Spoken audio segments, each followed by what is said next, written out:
Hello, and welcome to the second episode of Hash It Out, hosted by the Miles to Go podcast series.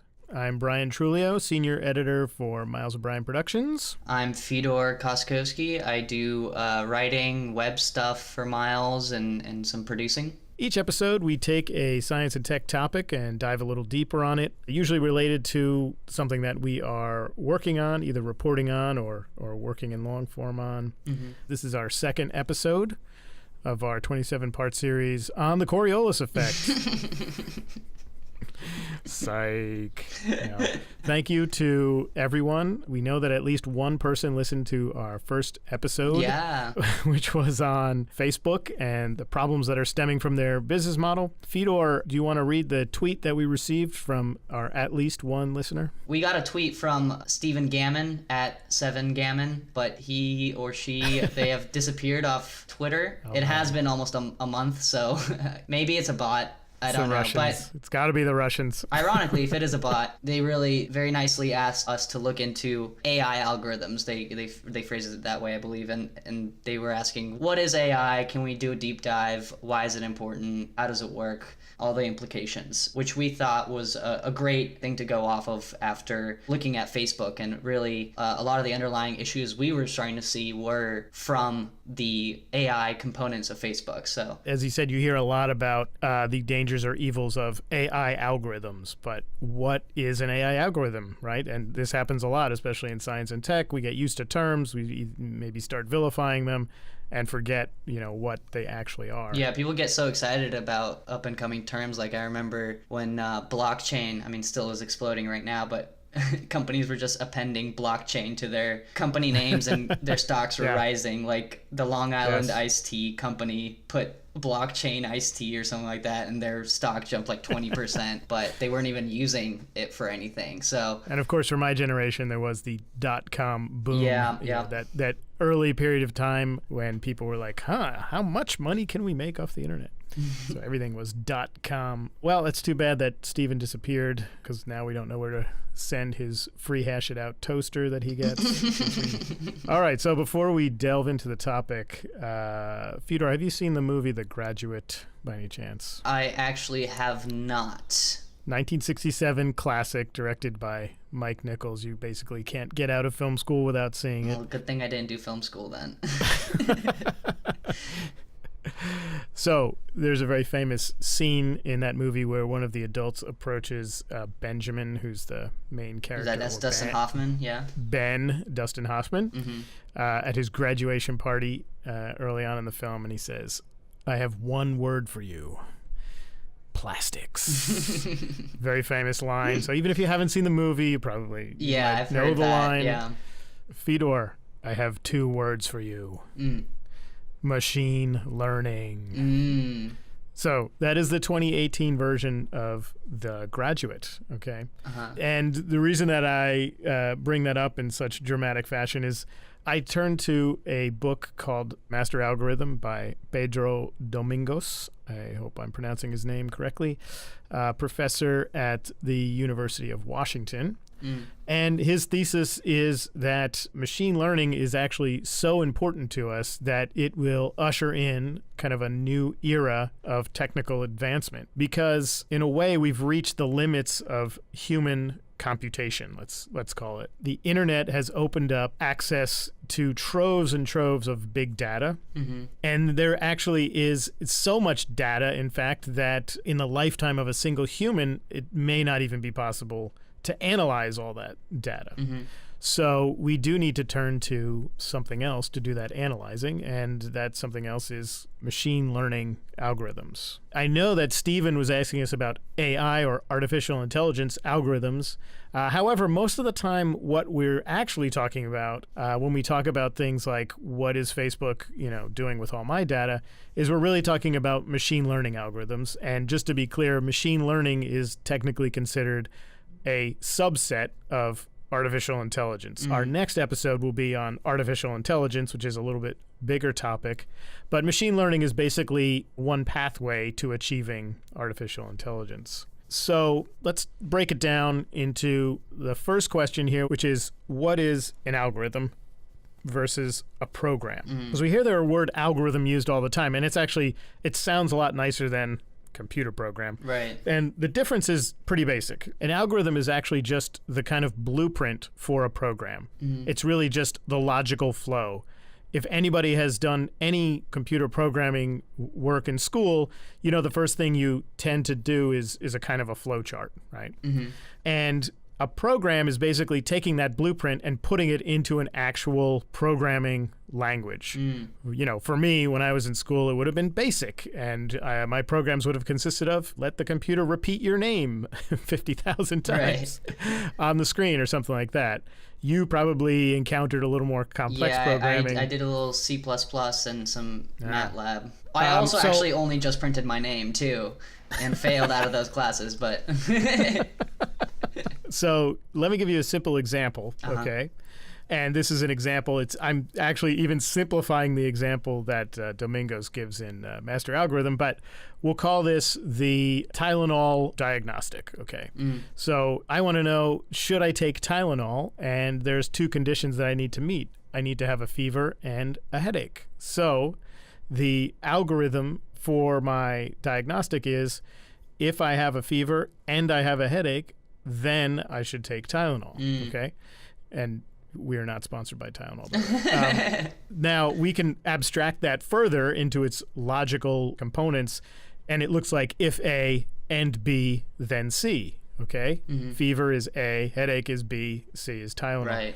And so that very, very simple example is basically one of the logical pieces that make up an algorithm. So in a computer, you have many, many of these logic gates, and they are in a 1 or a 0 position. They are essentially on or off, okay? So in this logical example, in the computer, I'm going to look at two of these gates, and if A is on and B is on, then I turn on C. So if fever is on and headache is on, then I turn on Tylenol. Very basic example. So to get back to our first question, what is an algorithm versus what is a program?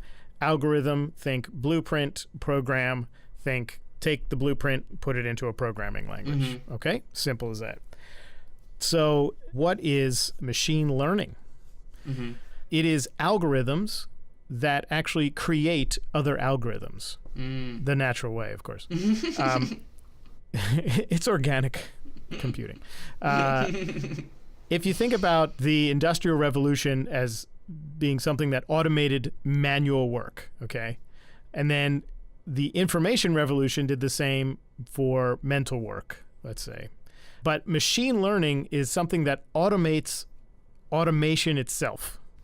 So think of it that way. Hopefully don't blow your mind. Computers enabled the internet, which then created a flood of data, which then created an additional problem of limitless choice. And machine learning helps us solve that problem of limitless choice. Let me take an example of an actual bookstore, okay? I know you may not remember what these look like, Fedor.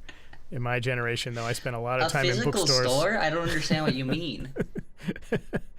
When you go to an actual bookstore, you do not have limitless choice, obviously. The bookstore has already chosen what books they're going to sell. There's a lot of them there. But when you go in, they've already pared down your selection, and you really are then just paring that down a little further to find what you like and make your selection. When you put that bookstore online, now you have access to every single book in publication. How do you go into that bookstore and make a decision, right? Where do you start if you don't have a specific book you're already looking for? How do you browse? Yeah, I would assume most people go off of like New York Times bestseller lists or something, like the popular books, right? That's one way to do it. And interestingly enough, Domingos talks about two machine learning algorithms for two different companies. One is Amazon and one is Netflix. And each algorithm operates in a very different way, and their goals are really determined by their business models. So Amazon, being the limitless choice online bookstore, they use their machine learning algorithm to figure out what kind of books you like and then match them up against the hits, right? Which are the more expensive books.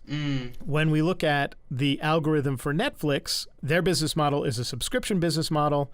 And so if their machine learning algorithm pushed you just toward the hits, they would be too expensive for them to afford to license all the hits all the time. Instead, Netflix has hundreds of thousands of movies, many of them that you haven't heard of before, and so their machine learning algorithm really pushes you out into the more eclectic or esoteric films that they have in their collection.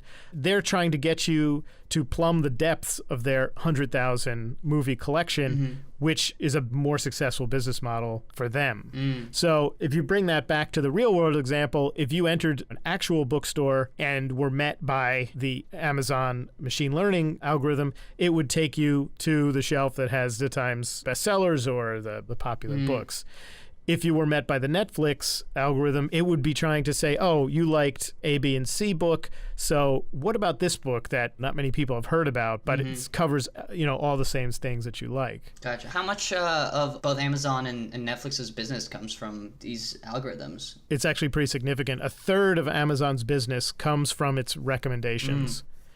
And for Netflix, it's even more important. 3/4 of their business, they estimate, comes from their recommendation algorithm, essentially. So people just watch one hit and then start watching everything that pops up after that's like the lesser known stuff as they just sit there probably binging. Exactly. Yeah. It's designed to keep you binging because you're paying a flat fee for their service, so it's only valuable if it continually has content that you can explore and like. And I heard the CEO of Netflix say in a conference once that their main competitor is sleep. Isn't that evil? It is evil. I sometimes wish if parallel universes did exist and we could communicate between them, then I could create a parallel universe where all I did was watch Netflix. But somehow it would have to report back to me in this world. In detail, yeah. Yeah. Give you reviews. So there you go. Rick and Morty free episode. Okay, so that's just a little bit about how machine learning is deployed in the real world. When you say an algorithm is creating other algorithms, what do we mean here exactly? An algorithm has an input and an output. That's traditionally how we think about it, right?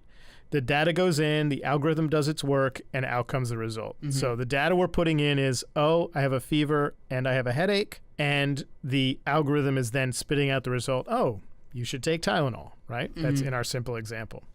Now, machine learning turns this around.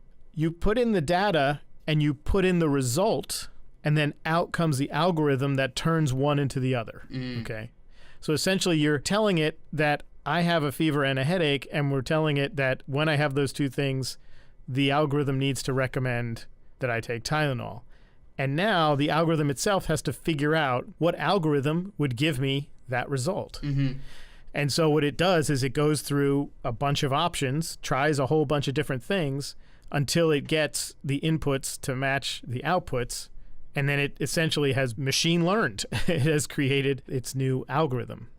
So in this case, we put in fever, we put in headache, and we get out Tylenol, and the machine learning part of it says, oh, the relationship between the two is that you have to have both a fever and a headache, and that's how I get the recommendation for Tylenol. Once we've created this simple machine learning model and we have the right result, we've put in the data and we've put in the answers, we then take our algorithm and then deploy it in the real world and test it out and see, okay, it figured out this relationship for this simple set of data. Let's test it on a larger set of data and see how it does. And this is the process by which you develop and perfect your machine learning algorithm. And then once it starts giving you the answers that you want, 90% of the time, 99% of the time, now it's kind of ready for prime time and ready to test out in a bigger way. So here we just have this Tylenol diagnostic model, but basically you could apply this to data sets in hospitals, to data sets in patients' medical histories, and see if you can actually get it to correctly diagnose things. And we're going to talk to Cameron Hickey a bit more about that later on. Fedor, can you give me a good example, maybe somewhat simple example of how machine learning actually works? Like, we looked under the hood for a very simple one, the Tylenol diagnoser, but something more complex. Right. I think a good example that I've found that was a little technical, but I'll try to break it down, was this YouTube video by 3 Blue 1 Brown called "But What Is a Neural Network?" The example that they used that I thought was very good was the example of a machine learning algorithm learning how to identify handwritten numbers. Interesting. If I write something on a 16 by 16 little square, if I write a number, even if it's the number 3, that seems so simple for you. If you look at it, you can identify the number 3. It can be squat and short. It can be long and skinny. It can be kind of blocky, right? It could be all these different kinds, but your brain still recognizes it instantly as a number 3. That is much harder for a computer to do. That's what they're using to train, when you're signing in and they ask you to identify stop signs or whatever, right? Like, that's what they're using this, what you're talking about, this training data. But to really understand what's going on, basically, you were talking about previously about how computer programs work. They have simple linear questions that they're going in a flow chart. Maybe there's some branching and some looping and whatnot, but it's really a simple yes and or no kind of thing that it's kind of going through this flow chart. The way that these programs, this machine learning program that, for example, can identify numbers, how it works is a little different. Basically, it mimics more of how our own brain is structured. Okay. Instead of being a more linear process, this is kind of a more interconnected process that mimics how our neurons communicate, where they have a lot of inputs and they have a lot of outputs. Gotcha. Okay. They're connected to many things, and as some task is given to it and it is rewarded for approaching the right answer, kind of like our own brain, like you get a reward for getting the right answer or not dying, that connection is strengthened. I got it. Okay. Very similarly here. For example, you have a 16 by 16 grid. By my calculation, that gives you 256 pixels, and let's think of each pixel as a point of data. Exactly. So, and you have to convert that to one of 10 options: 0, 1, 2, 3, 4, 5, 6, 7, 8, 9. Correct. Right? So, yeah, exactly. So you have your input, which is 256 data points of black and white. So basically, you draw your number in this tiny 16 by 16 box. Yeah, which is tiny.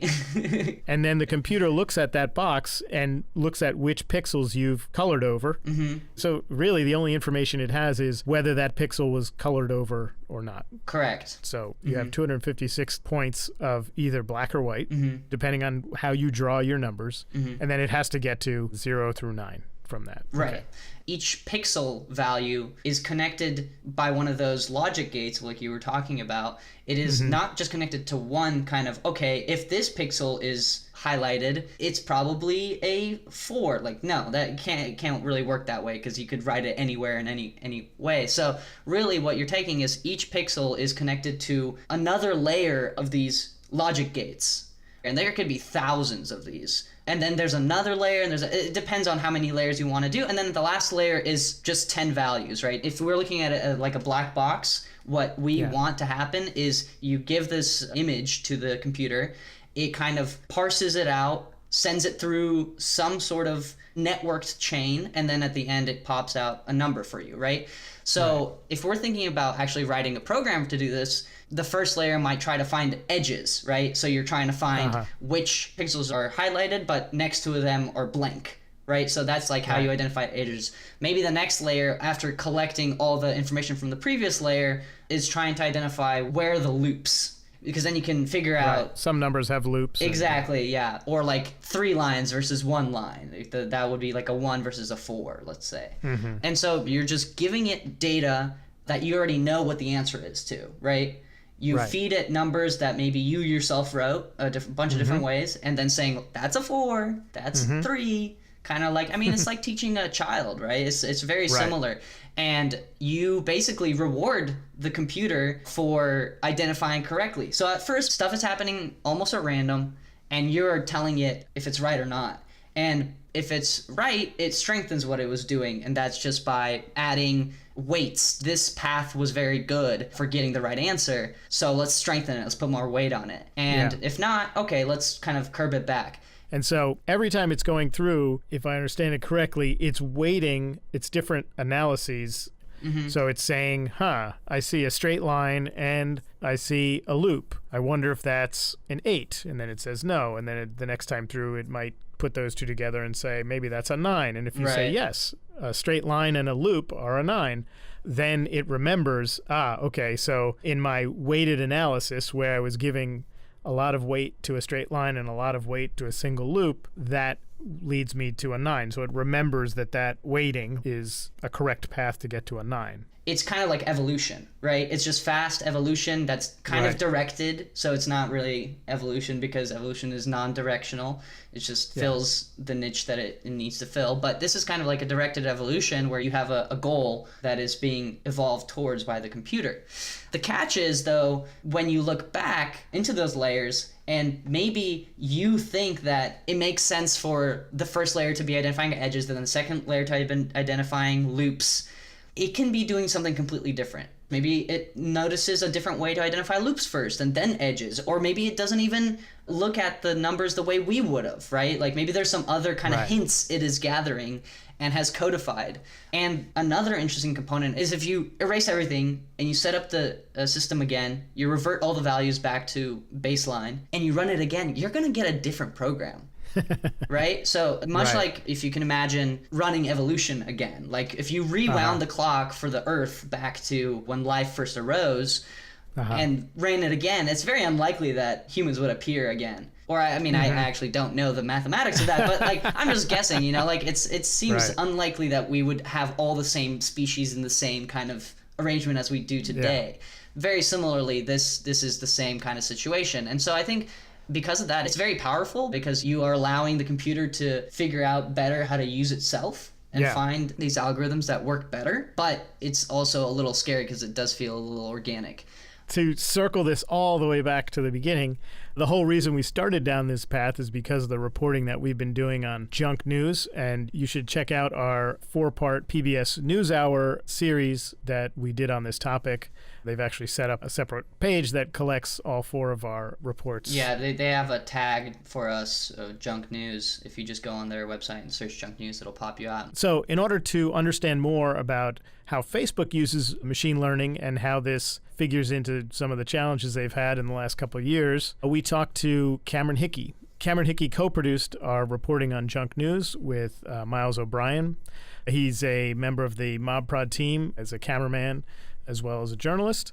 Before Cameron was a journalist, he was a coder, and he used his coding to create a very unique tool with which to investigate the junk news sources on Facebook. And we caught up with him to ask him a little bit more about how Facebook deploys machine learning. Hello, Cameron. Hey. Hey. Good to be here. Hey, Cam. Thanks for joining us. So how would you define machine learning, and is machine learning, when we're looking at junk news in the Facebook arena, the kind of things that Facebook is doing with our social data, does that fall under the machine learning category? I think certain aspects of what Facebook does fall under the category of machine learning. The way I think about machine learning generally is training a computer to make predictions. So the most common way of doing that is what's called supervised machine learning. So you take a bunch of data that you've labeled in some way, right? So say you've got a bunch of pictures and you've said, these are all pictures of cars. And you feed all those pictures to a computer. The computer uses fancy math, let's say, complex algorithm to try and identify what it thinks are the similarities between all those pictures that you've told it are all cars. Now, the next time you give it a picture and you haven't told it what it is, it can say, does this look like a car or not, based on what I already know. So that's supervised machine learning. There's unsupervised machine learning, in which you give a computer a bunch of unstructured data and it starts to identify emerging patterns from that. But in the end, either way, what a computer is doing is looking at a bunch of data and trying to extract patterns from it that it can use to make predictions in the future. So, for example, in the case of Facebook, what they are doing now, as it pertains to the work that we've been studying, they're trying to find ways to get rid of problematic content in the newsfeed, right? So one kind of problematic content you could imagine would be clickbait. So what they've actually done is they've paid a bunch of people to look at a bunch of headlines and say, this is clickbait, this is not clickbait. They then took, tens, hundreds of thousands of headlines, fed them into a machine learning model, and trained it to recognize the difference between headlines that are clickbait and headlines that are not clickbait.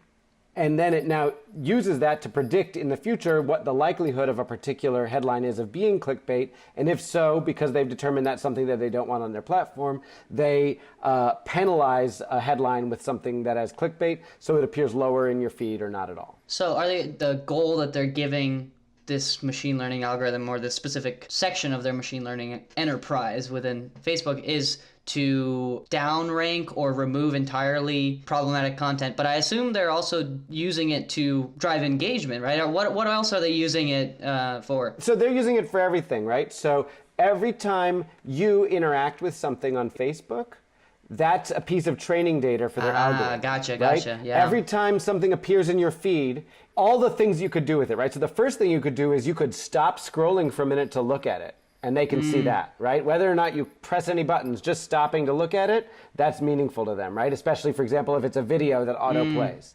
If you choose to click like on something, if you choose to post a comment on something, if you choose to share something, all of those behaviors are teaching Facebook, given a piece of content, this is what I'm likely to do with that content. So if hundreds and hundreds of pictures are shared in your feed, and the only ones that you ever like are pictures of animals, then it is going to learn you are more likely to like pictures of animals than, say, people or buildings or whatever.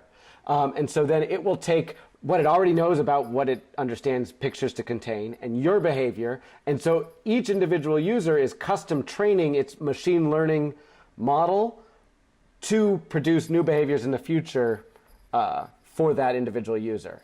You are customizing your experience yourself through the use of machine learning. Are they kind of almost building a Facebook for each person? You know, is it kind of like if I only like animals, I could have a whole animal Facebook. It'd be a very different experience. Does that play out, you think, from visiting Facebook and seeing how they do the rankings?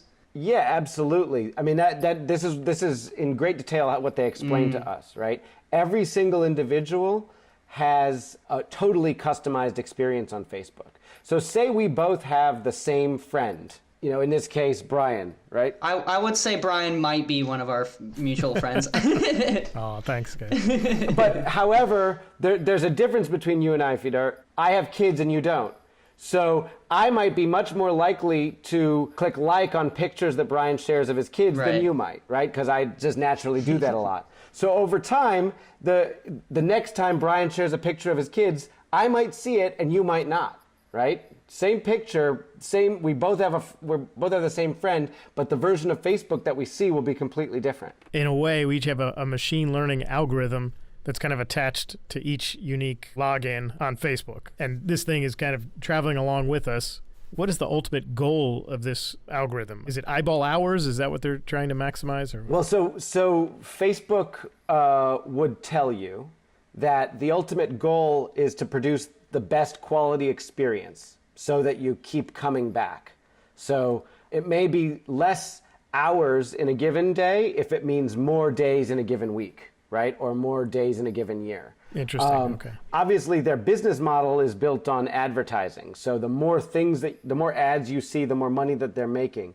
But for the most part, the people that we actually talk to at Facebook were really focused on something different, which is how to make the experience itself the best for users. And so from their perspective, what they're doing is trying to make the Facebook something that you like, you enjoy, and you keep coming back to serve the other business goals, which those people aren't a part of. Where do you see the most risk when you're applying machine learning to the kind of social data that Facebook collects? So I think there's a whole bunch of risks. The first one is if we start thinking about problematic content, right?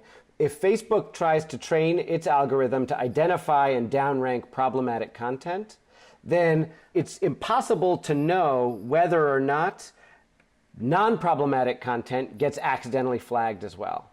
Or if the biases encoded in the original training, right, will carry through to the eventual predictions. So if the people who are doing all of the coding of saying this is problematic content and this is not, you know, not just clickbait, but all the other kinds of problematic content, if they all have biases that are political biases, those biases might be translated into the predictive algorithm. So it won't be that the algorithm itself is, let's say, more conservative than average or more liberal than average. It'll be the people that trained it, and it will just be expressing that bias. And this is a big issue when you think about the concern a lot of people have, especially on the right, about what feels like censorship. It feels like the suppression of conservative political content. That's certainly one concern, is that the biases that train the machine learning algorithm will be embedded in all the future predictions that it has. Another concern is that what we may be training the algorithm to do and what's actually good for us may not be the same. So we are frequently interested in stuff that engages us, but that stuff that engages us might be crappy content. But then if we think about how we're training our own version of the Facebook algorithm to feed us new content, we could be training it in ways that are actually detrimental to us, right? So the more junk we like, the more likely it is to want to show us junk in the future, right? And if you ask somebody, do you want to see a lot of junk? Most people would say no, but their behavior may be different, right? And so there's a risk there that we're training it to do something that actually isn't good for us. So it's like, do we train it for the ideal, or do we train it for what we really want? Right, and who decides that, right? If it's a company deciding that, they're probably going to go for profit motivating kind of issues. But if if there is an oversight of some sort, which I think we've talked about before, if there's a independent overseeing organization, they might say you can't optimize for just engagement without having some kind of other protections in there that would discourage junk news from proliferating. What are your thoughts on that? What Facebook has actually said to us that it's doing is they're trying to combine this. So they recognize this problem that I just described, that if you interview somebody, they say they don't want to see junk, but then if you actually monitor what they do, they might like a lot of junk, right? Right. So they've taken what I think might be considered sort of a paternalistic attitude and said, we're going to engineer this. So some of the behaviors that you demonstrate are ones that are going to be reflected ultimately in the training that the algorithm has and therefore what you see on the site. But in addition, we're going to make some other decisions for you based on what we believe everybody wants, right? So whether or not you click on clickbait stuff, they've decided they're going to downrank clickbait stuff, right? They've started to go in other directions, at least in terms of what you can see in their news releases that they have made. They have said they're also trying to target divisive content. Now, divisive content's a really complicated abstract concept, right? So what is divisive for me might be important political speech for you. And so how they define that isn't entirely clear, but they have a stated intention to reduce the amount of divisive content, because what they believe is that people want to enjoy their time on Facebook, so that they want to come back the next day. And whether or not they click on that divisive content because it makes them angry, they probably don't like that that's what they have on Facebook. So if you reduce that stuff, then they'll be more likely to want to come back the next day. We won't know for a long time whether or not they're actually doing that or having an impact. And it's really important to say there's no way to tell in an objective way from the outside what, if anything, they're doing. Right? Because as I just said, everyone's Facebook feed is completely different. So if Facebook says, we're going to completely downrank junk news sources and totally elevate high quality trusted news sources, that may be true for me, but it certainly didn't appear to be true for my grandmother. Right? So, each of you is going to have a different experience of Facebook. So none of us can see all the versions of Facebook. Only they can. And they are probably reluctant to spend too much time delving into what every individual's Facebook feed looks like, because that feels like a violation of privacy. Yeah. So that gets us sort of this bigger risk of the more power you hand over to these algorithms that we train to give us something that seems to have a good output based on some metric, the more impossible it is to dive inside and actually understand what that really means. Someone took a bunch of health data from a large medical system, a network of hospitals, and they fed all that data into a machine learning algorithm. And what they found was that this algorithm could very effectively predict the likelihood that certain people, based on certain characteristics, would have some terminal disease, right? It might have been cancer, I don't remember exactly what. But they couldn't figure out what exactly the characteristics were. Right? They couldn't figure out exactly what the equation was. So it was only by taking that person's entire medical history, feeding it into a computer, and getting out a prediction that the computer could predict, oh, this person is likely to develop cancer.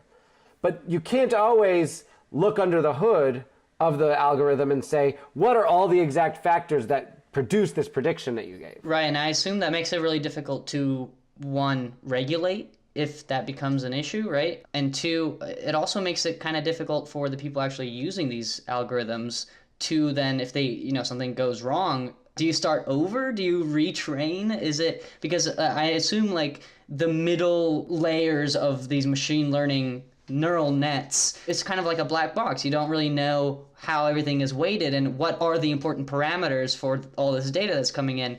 What happens when you do stumble upon some kind of bias that's encoded? Do you just throw everything out the window and start over? Can you go in and change it? That's a big challenge that everyone's facing, right? Each circumstance is going to be completely different.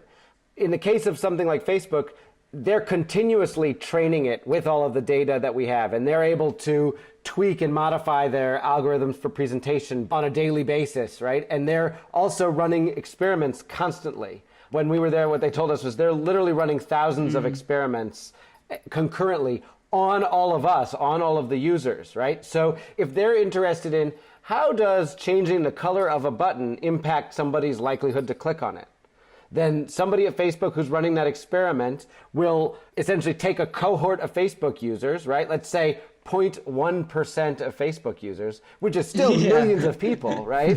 And run that experiment on them. And then they'll do the same thing, and we can make that button red or we can make that button green, right? They can do it on millions of people in two different categories and see what the outcome of it is. And so they're doing things like that continuously to try and optimize and figure out and protect against the kinds of concerns that we might have otherwise. You said Facebook is doing this on their own. Is there a way to audit these kinds of machine learning algorithms? Is there a way to run the tests that they're doing, but run them kind of independently and maybe try to, push extremes or this kind of thing? Do you see any hope in that, or is it just hopelessly complex? Well, for me, this kind of diverts away from machine learning itself. I think that there are definitely ways to audit the practices of these companies, the way that they operate. I think that it's challenging to audit the algorithms directly because the algorithms are built on billions of points of data, trillions of points of data probably. And so you can't really audit on that scale. Auditing is sort of like taking a snapshot and looking at it and evaluating it manually in some way, right? But you can audit the approaches that they use, right? So you can say, how did you decide how to model this algorithm?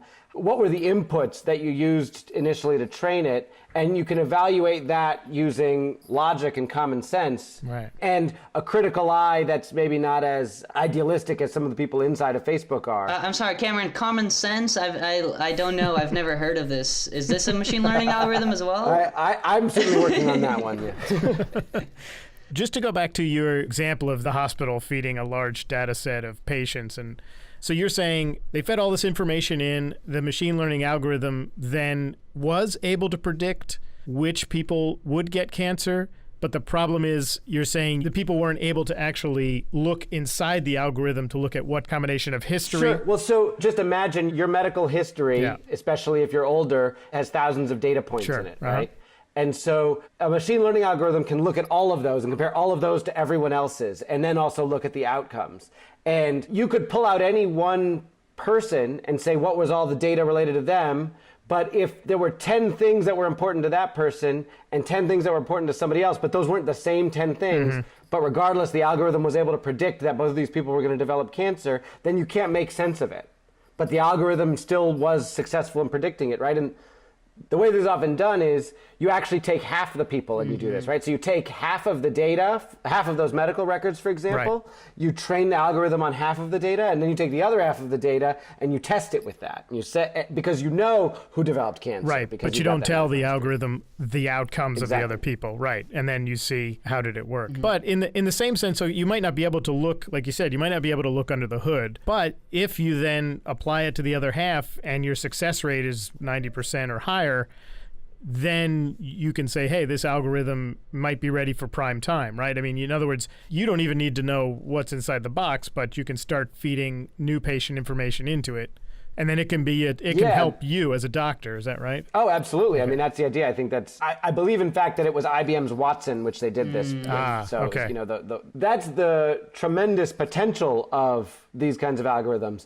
But the unintended consequences are always a concern, right? Thinking with that same example, If you feed a bunch of some person's medical data into that same algorithm, it predicts you have a very high likelihood of developing cancer in 5 years. Yeah. Right? Then what does that do to that person? It's the same as getting a false positive on a, some other kind of cancer screen, right? It causes undue stress on that person. Right. You might even have some kind of medical interventions, right? So say, oh, it looks like you have a 60% chance of developing breast cancer. Right. Why don't we mastectomy tomorrow? Yeah. Well, that's a pretty crazy decision to make based on an algorithm, right? Yeah. Right. There are people making that decision based on DNA now. Oh, absolutely. Yeah. Well, and let's be clear, for the most part, like the way that we assemble DNA to make these predictions is machine learning, right? We're using machine learning to reconstruct a whole bunch of fragments of DNA into coherent strands. Yeah, because DNA is essentially a giant data set in and of itself, right?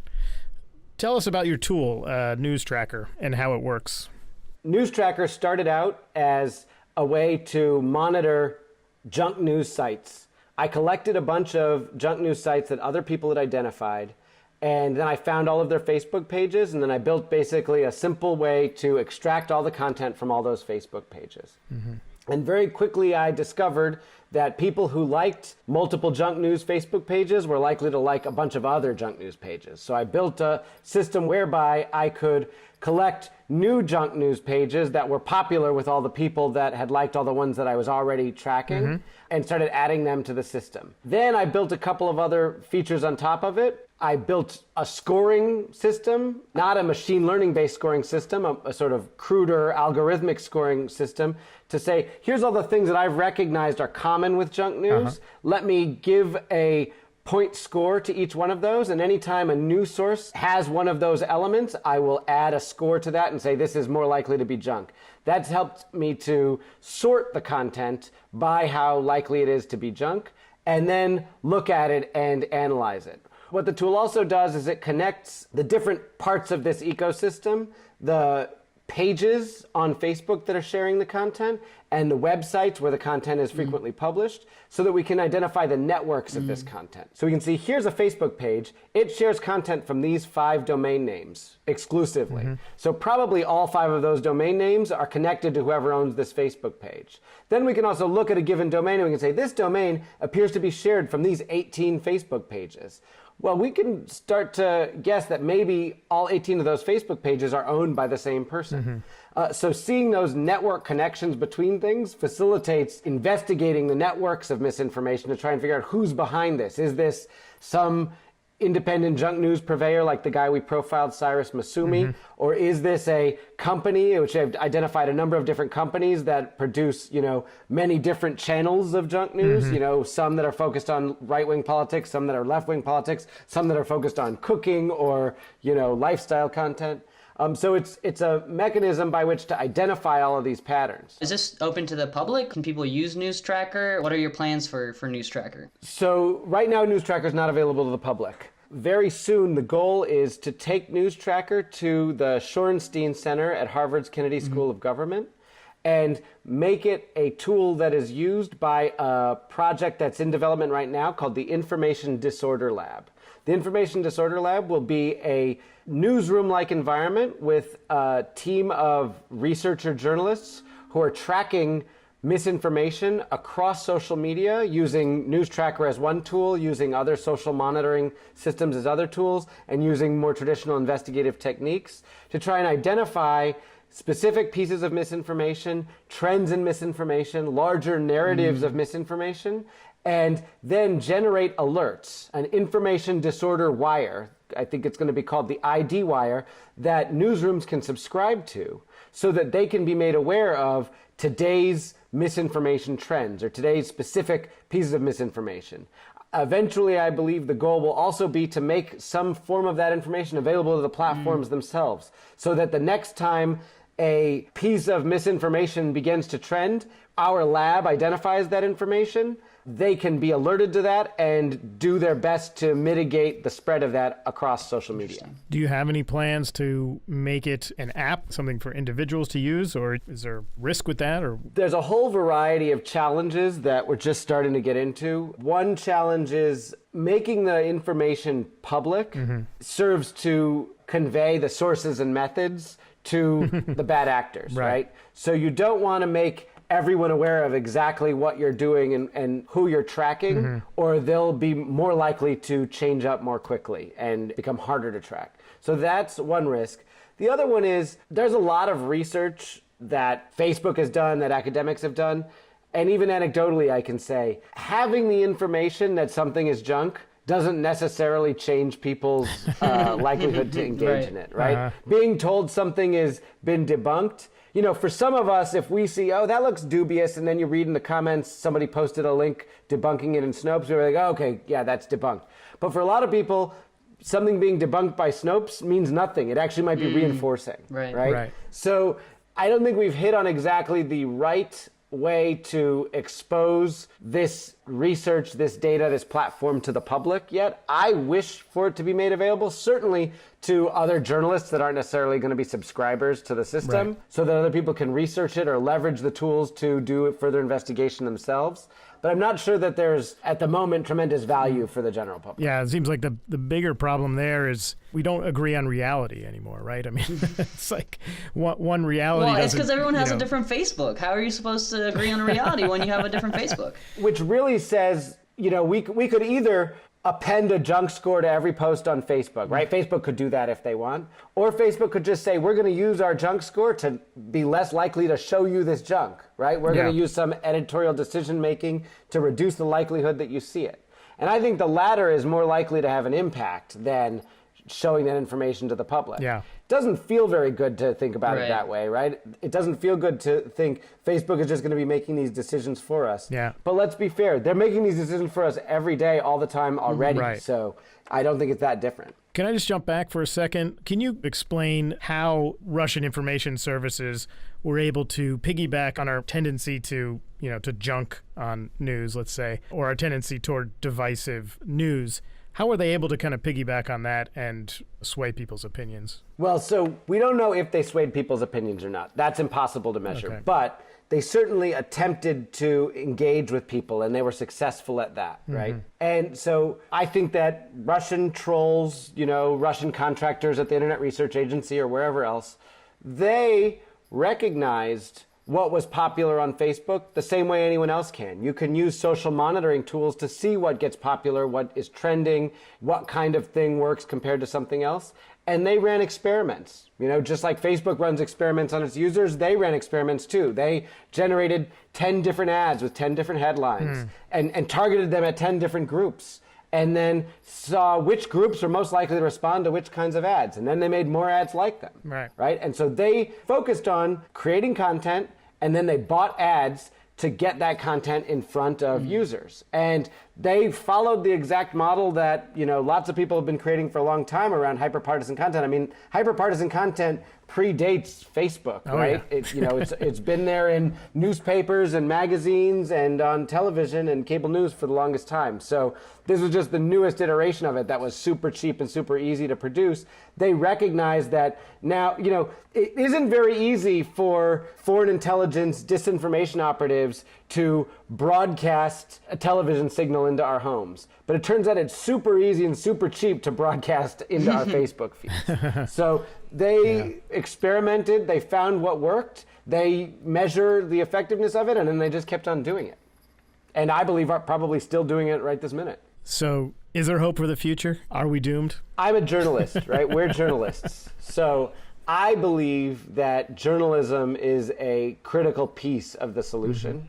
I built this tool in order to investigate this phenomenon, to identify the patterns and report on them. And I think that the more investigating that we do, the more reporting that we do, the more we will push this content out of the mainstream. And that reporting will also hold the platforms accountable. And so when you hold the platforms accountable, they're more likely to make changes, right? Yeah. I think that everything that Facebook has done to change its platform has come as a result of reporting, exposing the things happening on its platform. So I think that it's really important to keep up the pressure, right? It's really important to try and identify new ways that bad actors can exploit these platforms, report on them, expose them, so that Facebook is forced to reckon with it, so that YouTube is forced to reckon with it, right? It's not just Facebook. I was just chatting with a guy from Medium who's trying to find out how to solve the same problem on Medium. Because the same Russian disinformation actors that were on Twitter were on Medium. They just did an analysis and discovered that, right? They're everywhere. They're on Pinterest, they're on Instagram, they're on WhatsApp. So holding these platforms accountable and holding these bad actors accountable, I believe, is one important way to try and address this problem. The other one is expecting these platforms to shift from this platform-only mentality to some hybrid entity that recognizes its editorial responsibility, right? Because Facebook already makes editorial decisions about what kind of content it wants on the platform. It does not want hate content. It does not want pornography. Right. It does not want radicalizing content, right? They've said, we don't like those things, and if we see it, boom, it's kicked off the platform, right? You can't upload porn to Facebook and let it last there for more than a minute, probably. Right. So making some more nuanced editorial decisions about divisive content, I think might be really important. And there's a lot of criteria, the kind of criteria I've been defining with News Tracker, the criteria a lot of other people have been identifying, that you can use to objectively identify these other kinds of problematic content, right? They're doing it with clickbait already. They can do it with a lot of other things. And I think that they can take a bigger stand on that, and eventually we'll see potential dividends paid. Of course, as I said earlier, there's a bunch of risks with that, right? There's the risk of censorship that we always have to be aware of. Right. Sure. Fascinating stuff. Cameron, thank you so much for clearing up machine learning and how it applies to Facebook for us. My pleasure. Thanks, Cameron. As Brian mentioned earlier, we're going to do a more general AI discussion next, not just machine learning and not just Facebook, but we'll still be touching on those, I'm sure. If you rate and review this Miles to Go podcast, that would greatly help all of us out. Please like us. Please like us, subscribe, I don't know, do all of it. We like you. And we would like to thank again Stephen Gammon, the now disappeared Stephen Gammon. Whoever you are, Stephen. Thanks for sending that AI topic for us on Twitter. And if you want us to hash anything out, you can tweet at us. I'm at Fedor, SCI Fedor, Fedor. I'm just at Truglio, Truglio. You can also tweet at Miles O'Brien, and we'll see it too. You can send us stuff over our Facebook or leave us comments on our website, milesobrien.com. Sign up for our newsletter. Absolutely. And coming up on our next episode is artificial intelligence. So check that out as well. Thanks very much. Thank you.